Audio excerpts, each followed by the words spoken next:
Hello, and welcome to episode 2 of The Architecture of Change. I am your host, Leanne Meyer, and this is the second episode in the Power and Progress series. And today I'm talking about money. And the reason why I called it the hidden architecture of money is because I feel like there's a really, really strong money etiquette that allows money to be, it's not just a tool.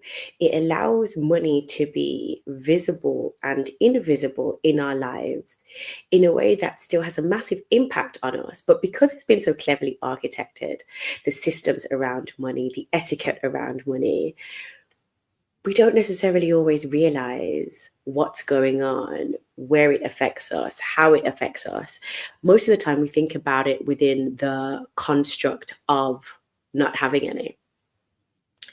And I think it was yesterday that I kind of posted, what are your earliest memories around money? Or, is it piggy bank memories? Is it decline card memories? Is it, thinking about creating generational wealth? What are your reference points, tapping points, and access points to money? And that's what we're really going to be, that's what I'm going to be talking about today, which is looking at the hidden architecture of money, looking at the varying access points to money. And then, as you know, right, the tagline to this whole podcast of Architecture of Change is deconstructing systems and designing solutions. So it's halfway, looking at what do we have here, and the other half is how do we change it and what does that look like. So thank you for taking the time to join either on LinkedIn and or on YouTube. Please feel free to say hello. And if you have any questions, once again, drop them in the comments. I am looking right now at the comments as they come in.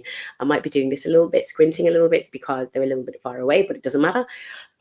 As they come in, please feel free to share questions. Please feel free to share comments of disagreement. It doesn't matter, but we really kind of want to get into the depth of this conversation. So I'm going to really start it off and say the Power and Progress series is something really important to me because it's looking at two mechanisms. One is who has the power. The second part is how can we distribute that? Then when you're moving on to progress, what is it that we need to create progress? And in doing so, what changes do we individually have to make? And last week I talked about those who have the power to innovate also have a responsibility to protect. And part of this kind of power and progress theme is, I'm going to call it the silent P, as it were, is protection. The silent P is super important because shifting of power is never comfortable, as we well know. Shifting of capital is also very, very difficult. And that's why the two, capital and power, go hand in hand. Your ability to purchase, your ability to change, your ability to drive is all held up in this really cleverly architected system, because it's not just a tool, this very, very cleverly architected system that we know as money. And I think about it and this is a personal story, and if you've watched any of my videos before, I'm probably sure that I've told this some millions of times, but anyway, it never matters. It's still relevant for today, which is when I was growing up, if you don't know, my previous career before I moved into strategic management consultancy and executive advisory was in asset management. And before I ever stepped into the world of asset management, I knew nothing about it. Zero. The only thing I knew about banking was retail banking, and that was when I was the school banker, when back in the day HSBC, or a part of HSBC, was called Midlands Bank, and I used to do stuff like that. And then also when I used to have a bank account with Abbey National, and then it changed to Santander. That was my reference point of anything to do with money. And what did you do? You put money in your savings account, and when you needed it, you took it out. So to then be opened up to a world of knowledge around asset management, investment banking, wealth management, hedge funds, VC, PE, all of this stuff. Even at this point, and when I say even, what I mean by that is you never stop learning. And I recently read a book, and I'll put it in the comments, but I want to make sure I get the title correct. It's called Mastering the Art of VC. And it was really interesting just to look behind the wall, as it were, into the origins of VC coming out of the US. And my point being is that no matter how much you think you know, there's still so much more to learn. And the architecting of this system and the mechanisms that interlink with each other are so strong, but so invisible to the naked eye that sometimes you don't realize where all of these touch points come from that have a huge impact on all of our lives. And I think part of that whole kind of architecture of what's the visible wall, what's behind that wall, where is the secret passage, who knows where to push the secret door in the library to find the tunnel. All of that is deliberate. None of that is by accident, because if you think about power and progress, in order for power to work, it has to be very, very concentrated. Power doesn't work on a democratized level, unfortunately. It should, if it's not abused, but the reality is that power only seems to work in the country that we live in a very, very concentrated form, which is why sometimes terms and conditions are so difficult to understand. If you're going for a mortgage or a loan, or want to invest, etc., because this is part of creating this architecture that dissuades you from wanting to push on a door to discover more. And I'm thinking about this now, which is if you look at any kind of financial crisis that we've had historically, it's taken, at the time of the crisis, there's been speculation as to why things have happened, but the almost post-mortem of it, 3 years later or whatever, is what starts to really unravel all the different mechanisms, because for the most part, the complexity of money is invisible. The complexity, and when I'm using the phrase money, I'm not just talking about cash, I'm talking about the system of money, the architecture of money, is for the most part invisible. And I think this conversation to me is one that I find to be very important, is because understanding that complexity, or having guides through that complexity, become really important. Otherwise, you will get lost in a maze of this system of money without realizing why. And it comes back to, and this is why it's kind of also critical to spend time with people who understand you as an individual and get you as a person. Because money isn't just maths. Money isn't just, on a basic level, yes. What did I think we said? Spend more, save less. Sorry, wrong way around. Save more, spend less. That's definitely one part of it. But that doesn't always apply. And not only does it not always apply, it's a lot more complicated than that. And the reason why I've used the word complicated is because the icated part has a negative connotation. So it's like the difference between being obliged and obligated, complex and complicated. It is it is deliberately complicated, not just complex. It is different. It's deliberately complicated. And when we think about that in terms of design, it has primarily, the system of money has primarily, at least in the Western sense of it, and I'm happy to learn more, like, if there are any references of the broader scope, because I don't know as much, please share. But within the Western scope, this concept and the system of money has fundamentally been designed by men for men, without women in mind. We have become participants in this system, just like we have become participants in the corporate world. But the system of money as it is was never intended to include, to recognize our participation.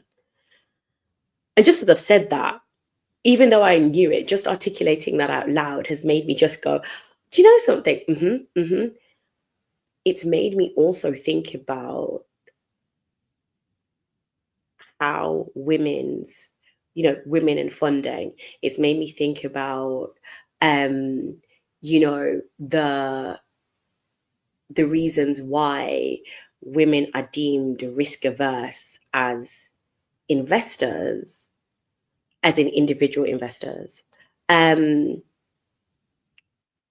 the risk aversion isn't necessarily to do with the investing, it's to do with the architecture. It's to do with keeping as much opacity within the process as possible. And if we take a step back and just think about that, and think about the concentration of power once again, the system of money was never meant to be navigated. It was meant to have been transacted. And that even affects, as I'm thinking, that even affects our language around money. Because I was making this categorization and I made a note. So I'm just going to quickly check this note because I want to make sure that I get this particular point across. But even as we talk about money and our relationship to money, whether this is, and I'm going to look at it in the general sense, and then secondarily, I'm going to look at it in the gendered sense. Like, what is it? What are the associations around money and then women? And it's this part around, and I'm thinking about it now. So I'm gonna read a few and I'm gonna kind of see if this resonates. So the first one is bad with money. Bad with money indicates personal failure, a personal ineptitude to be able to navigate the system, without sometimes the recognition of the fact that not everybody has been given a plan to navigate the system. And whilst sometimes they're learning, they make mistakes. The second one is good investment, which on another level is a moral judgment, right? Worth the money, a value assessment, can't afford to, a limitation narrative. And it's not to say that saying you can't afford something is bad at all. But the way we interact with money, or the way we use our language around money, very much holds it as being this one thing rather than a broader system. And one of the things I remember, this is years and years ago, I remember somebody explaining to me, and I didn't know this, because growing up I was taught not to have a credit card, so I didn't know the game of credit cards, as it were. And the reason why I'm emphasizing the word game is this is because what somebody taught and told me. And they were like, look, the game of the credit card is to, or one of the games of the credit card is to, transfer balances, do all these different things.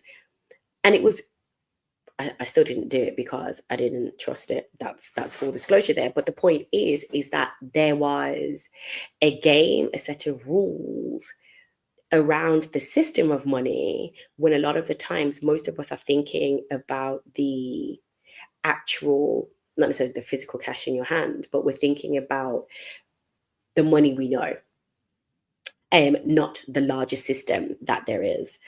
Then there's the, when we talk about women and money, then you come to like good with budgeting, which is domestic focus, being a careful spender, once again, kind of feeding back into this risk aversion narrative.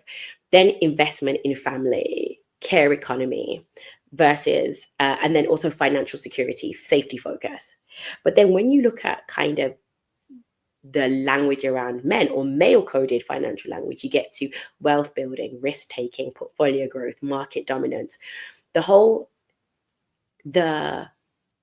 breadth of money as a system in relation to men versus the narrowness. Is that a word?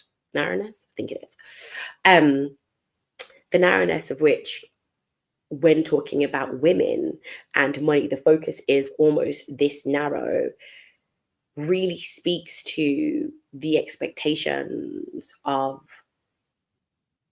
where each person is meant to exist in this house of money. And who's meant to be driving it, who's meant to have a smaller remit, how are we meant to interact with it? And I think that's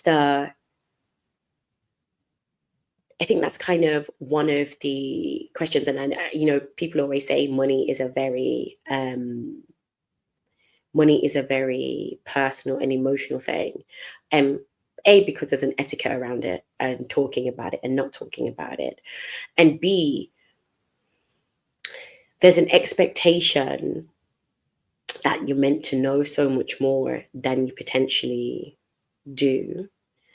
And one of the things I think about this kind of architecture, and one of the things that like I did in terms of kind of trying to figure out and follow the money, was, okay, what are my touch points with money?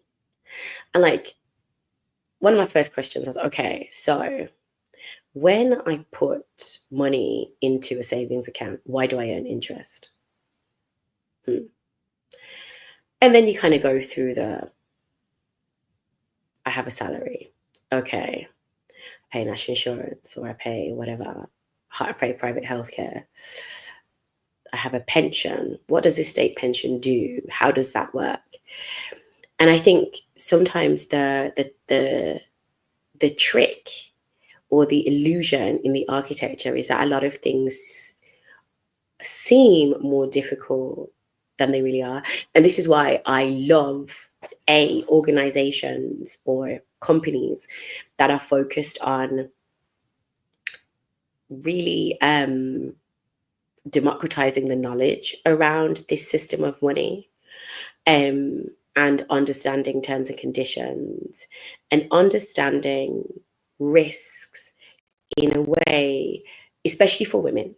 And the reason why I say that is because, the maths don't necessarily make sense in terms of we're 50% of the population, yet still we're not as involved in investing or any of these other things. There's still, as we know, a large pay gap. There's still a huge pension gap. There's still so many women. I think it's like 30% of women are 30% more likely to retire into poverty than men. There are still all of these facts that continuously affirm that even being 50-50, that there's another barrier at the door that's preventing us from getting through the next stage, to be able to see the plans, to be able to see the full layout of the house. It's one thing to see the blueprint, and I don't think many of us will see that in our whole lives, but it's another thing to be able to walk around the house and have a look and see, well, this is this room and that's that room, and what is in there and what should I be doing with it. And I think this is constantly reflected, this is constantly reflected in all of these different financial gaps that we see. And once again, I will come back to, you don't know what you don't know. on the one hand, and that's all of us. But on the other hand, there might be just some questions that we can ask ourselves to start to trigger the flow of, why am I getting this statement in the post? Why am I getting this? And I don't really believe that there's a question that is too small to ask, because the system of money is everywhere. Whether it's having a credit card, whether it's savings, whether it's even just like cash, having cash nowadays, and that the concept of cash is being transformed, and people want to move to cashless, and the divide and the conversations all around that. The system of money is just so powerful that we cannot afford to ignore it, and we cannot afford to dismiss it as something that's not relevant to us. Because as long as you have a pension, then your pension is being managed by an asset manager somewhere. Or maybe it's managed by the pension scheme itself. But what are they doing with that money? What is your access to that money? And I think sometimes there's assumptions that people who do particular things know more or less. And it's when I think back to how everything is interlinked, whether, and when I say interlinked, it's from the creator economy to, which is a new form of, which is a new form, a new space, a new form of money creation, to pensions, to ISAs, or savings accounts, and all this kind of stuff. There's always going to be a new form of money. The question is, are we getting involved? And when I say getting involved, it doesn't necessarily mean direct participation. It's, are we paying attention to what's around us? Because one thing's for sure is that the concentration of power, especially now in the economic climate that we have, is becoming even more concentrated, and the gap is between the ultra wealthy and everybody else is increasing, which means it's even more important that I think the first step is almost, what can I do as an individual? I think the first step is almost getting to that point where you say, there is a whole hidden system of money that I am not meant to know about. So if you like a little bit of detective work, or, I'm going to call it almost like the world's best kept secret, that's what the system of money is.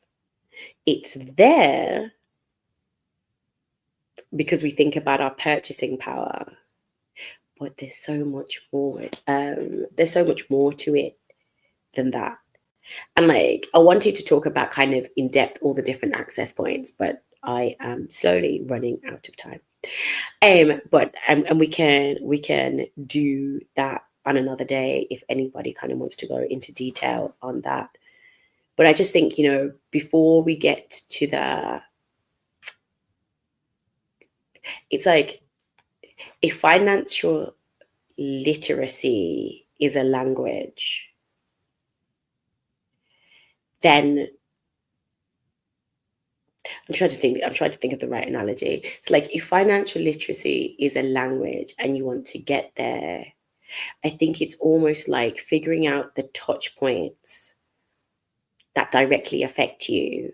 Things, and I'm not saying any kind of jargon or anything, but things that affect you are essentially the physical words, the nouns, the verbs to help you build your literacy. Because sometimes financial literacy can feel like a really distant concept. That doesn't pertain to me. But if you've got a 401k, or if you've got what they call Roth IRAs, or if you've got all of these different things, if you start to kind of think about what that means for you. So if you're forward planning in your life to have money at a certain age, how does that work? And I wanted to talk a little bit more about insurance, and I wanted to talk about wealth management, but unfortunately I've run out of time. But the point is that there are these fonts of information, and I would say, there are so many organizations that focus on women and kind of getting you to that stage. But if that feels too far, as I said, just start small. Just start small. You don't ever speak a language at once. You practice the same word over and over again, and then you find ways to use it. And then maybe, you add a color to it to be able to describe it. But, think about it from that point, because it's only as we understand how we can meaningfully participate in the system of money that things can start to change. As I said at the beginning, power is concentrated and essentially becomes diluted as more people get involved. And yes, there is a huge blueprint, and we may never have access to all of that, but we can push ourselves into rooms without needing anybody to particularly grant us access, just in the first instance to gain knowledge. And then in the second instance, to build networks to understand more. And then in the third instance, how can I then transform how I view this system of money to interact with it differently to then get a different outcome? Because progress and pushing progress will have to come from the individual rolled up into a collective, rolled up into society, and so on and so forth. But it won't come from the sources of power that we have now. So thank you, as always, for taking the time to listen to the Architecture of Change. I have to move for 2 seconds because I want to check if there are any questions, if there are any comments, and if there aren't, I will be saying happy snowy Friday, but I will do a quick check to see if there are. And, feel free to drop, when you have time, feel free to drop comments, questions, etc. in any of the comments boxes on any of the platforms. I would look forward and will look forward to those. And thank you, as ever, for taking the time to listen to the Architecture of Change. As I said, I've been your host, Leanne Meyer, and I will see you next week. So enjoy your weekend. Bye-bye.